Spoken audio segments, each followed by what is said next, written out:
Interested in. Where did it come from? Where did the interest come from? It came from seeing a picture of a guru called Neem Karoli Baba, and I was so drawn to this picture of this person, and I didn't know who he was.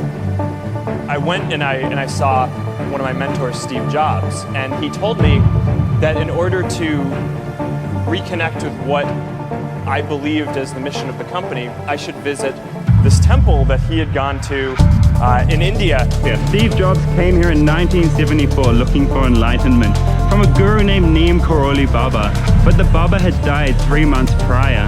But it still said that his time here and Neem Karoli Baba's favorite fruit, apples, inspired the Apple logo. Then in 2008, Mark Zuckerberg came here on advice from his mentor, which was, Steve Jobs. And Steve said to Mark, come here and you can... It's a fly on my face.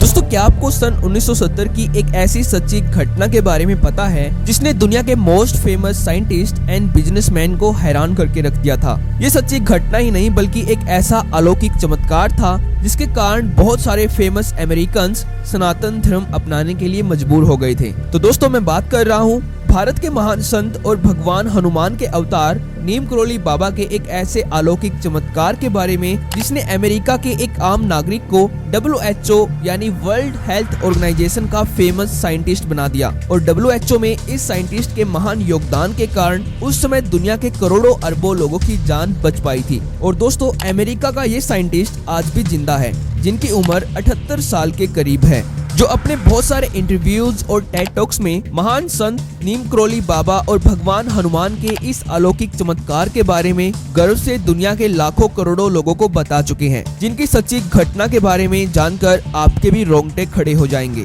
तो इसीलिए अपना कीमती समय निकालकर इस video को पूरा जरूर देखना, और अगर आपको वीडियो इम्पोर्टेंट लगती है तो इसको अपने रिलेटिव्स के साथ भी जरूर से जरूर शेयर करना। तो चलिए देखते हैं। दोस्तों, मिलिए डॉक्टर लैरी ब्रिलियंट से। हिंदू नाम सुब्रमण्यम, एक most famous American epidemic scientist और नीम करोली बाबा और भगवान हनुमान के सच्चे भक्त, जिसने चेचक की महामारी को रोकने के लिए सन 1973 से लेकर सन 1976 तक वर्ल्ड हेल्थ ऑर्गेनाइजेशन में एक साइंटिस्ट के रूप में काम करके अपना बेहतरीन योगदान दिया था, जिसके कारण चेचक की महामारी से मर रहे करोड़ों अरबों लोगों की जानें बच पाई थी। पर दोस्तों, शायद ही आपको पता होगा कि लैरी ब्रिलियंट का दुनिया की सबसे बड़ी हेल्थ ऑर्गेनाइजेशन में एक साइंटिस्ट के रूप में स्मॉल पॉक्स के वायरस पर रिसर्च करना बिल्कुल भी पॉसिबल नहीं था। इनका यहाँ तक पहुँचने का पूरा श्रेय जाता है महान संत नीम करोली बाबा को, जो साक्षात भगवान हनुमान के अवतार थे। दोस्तों, कहानी की शुरुआत होती है सन 1970 में, जब लैरी ब्रिलियंट नीम करोली बाबा की महिमा को सुनकर बाबा से संन्यास लेने के लिए अमेरिका से उत्तराखंड के कैंची धाम चला आता है। लैरी ब्रिलियंट बाबा की महिमा और चमत्कारों से इतने ज्यादा प्रभावित थे कि वे बाबा से दूर होना ही नहीं चाहते थे,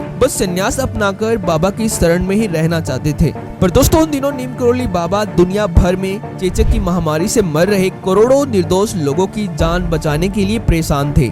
इसीलिए बाबा ने पहले से ही अपने अलौकिक ध्यान से लैरी में छुपी चेचक की महामारी का इलाज खोजने की अद्भुत योग्यता को पहचान लिया था। पर लैरी को अपने आप पर ये बिल्कुल भी विश्वास नहीं था कि वो ये काम कर सकते हैं। इसलिए लैरी बार बार बाबा से बोलते रहते थे कि बाबा, मैं इस काम को नहीं कर पाऊंगा। पर बाबा भी बार बार लैरी ब्रिलियंट को ये आदेश देते कि वे WHO यानी वर्ल्ड हेल्थ ऑर्गेनाइजेशन जाए और वहाँ पर वैज्ञानिकों के साथ मिलकर चेचक महामारी का इलाज खोजे। और बाबा ने लैरी को ये विश्वास दिलाया कि लैरी बेझिझक इस काम को कर सकते हैं। अपने आप पर बिल्कुल भी संकोच न करें और WHO जाकर मानव जाति को बचाने के लिए इस काम को करें। उस समय बाबा ने लैरी को एक हिंदू नाम सुब्रमण्यम दिया और इनकी पत्नी को गिरिजा नाम दिया। इसके बाद बाबा के आदेश पर लैरी WHO में गए और वहाँ पर एक मेडिकल ऑफिसर की पोस्ट पर नियुक्त हुए, जिससे लैरी बाबा के इस चमत्कार से काफी ज्यादा हैरान थे, क्योंकि लैरी को ये बिल्कुल भी विश्वास नहीं था कि वे WHO में सिलेक्ट हो जाएंगे।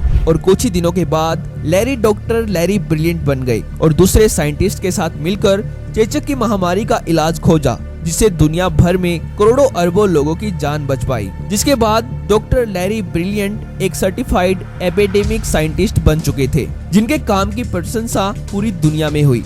और लैरी ने अपने आप पर बीते इस चमत्कार को पूरी दुनिया के वैज्ञानिकों के साथ साझा किया, जिसको सुनकर हर कोई हैरान रह जाता। और दोस्तों, मेरे द्वारा बताई गई इन सारी बातों को भी आप लैरी के विकिपीडिया पेज के करियर सेक्शन में भी साफ साफ पढ़ सकते हो। और नीम करोली बाबा के चमत्कारों के बारे में लैरी ने रामदास के द्वारा लिखी गई किताब miracle of love stories of Neem Karoli Baba में भी बताया है। और इनके अलावा भी लैरी ने बहुत सारे टेड टॉक्स में बाबा के इस चमत्कार के बारे में गर्व से बताया है और खुलेआम अपनी सक्सेस का सारा क्रेडिट नीम करोली बाबा को दिया है, जिसको आप टेड टॉक्स के इस वीडियो में भी देख सकते हो। Studied with a wise man, our guru Neem Karoli Baba, who then told me to get rid of the dress, put on a three-piece suit, go join the United Nations as a diplomat, and work for the World Health Organization. And he made an outrageous prediction that smallpox would be eradicated, and this was God's gift to humanity because of the hard work of dedicated scientists. And that prediction came true, and this little girl is Rahima Banu. और दोस्तों, केवल इतना ही नहीं बल्कि जब Larry ने बाबा के द्वारा किए गए इस चमत्कार को अपने दोस्त स्टीव जॉब्स को बताया तो स्टीव जॉब्स भी काफी ज्यादा हैरान रह गए थे। दोस्तों, ये वो टाइम था जब स्टीव जॉब्स एप्पल कंपनी को खड़ी करने के लिए बहुत ही ज्यादा स्ट्रगल कर रहे थे, जिससे स्टीव जॉब्स को बहुत सारे फेलियर का सामना करना पड़ रहा था। पर यहाँ पर खुशी की बात ये थी कि लैरी ने उनको भगवान हनुमान के अवतार नीम करोली बाबा के चमत्कारों की महिमा सुनाई, जिससे स्टीव जॉब्स को एक पॉजिटिविटी मिली और बाबा से मिलने का प्लान बनाया। पर दोस्तों, जब वे अमेरिका से उत्तराखंड के कैंची धाम पहुंचे तो वहां उनको बाबा नहीं मिले, क्योंकि 11 सितंबर 1973 में ही बाबा समाधि ले चुके थे, जिसका पता चलने के बाद स्टीव जॉब्स को काफी ज्यादा दुख हुआ। पर फिर भी स्टीव जॉब्स भगवान हनुमान के दर्शन करके कुछ समय बाबा के आश्रम में रहे और बाबा की तस्वीर को निहारते रहे, जिनसे उनको काफी ज्यादा पॉजिटिविटी मिली और आश्रम में पूजा करके वापस अमेरिका चले गए। जिसके बाद उन्होंने एप्पल कंपनी की स्थापना की और जब तक स्टीव जॉब्स इस दुनिया में रहे तब तक उन्होंने नीम करोली बाबा की तस्वीर अपने पास रखी। और दोस्तों, आपको ये जानकर हैरानी होगी कि मानव कल्याण करना ही बाबा के मन को शांति देता था। इसलिए बाबा की याद में अमेरिका के कुछ फेमस लोगों और फेमस वैज्ञानिकों ने सेवा फाउंडेशन के नाम से एक ऑर्गेनाइजेशन बनाई, जिसमें दुनिया भर में अंधेपन से ग्रस्त लोगों का इलाज किया जा सके। इस ऑर्गेनाइजेशन में शामिल वैज्ञानिकों और बिजनेसमैन के नाम है डॉक्टर लैरी ब्रिलियंट, रामदास, जिनका अमेरिकन नेम रिचर्ड अल्बर्ट था, जो एक साइकोलॉजिस्ट और नीम करोली बाबा के सच्चे भक्त थे। इसके बाद नाम आता है एक फेमस अमेरिकन माइक्रोलॉजिस्ट का और इसके बाद डॉक्टर गोविंदा पा और फेमस बिजनेसमैन स्टीव जॉब्स का नाम आता है। तो दोस्तों, ये था untold real miracle of Neem Karoli Baba.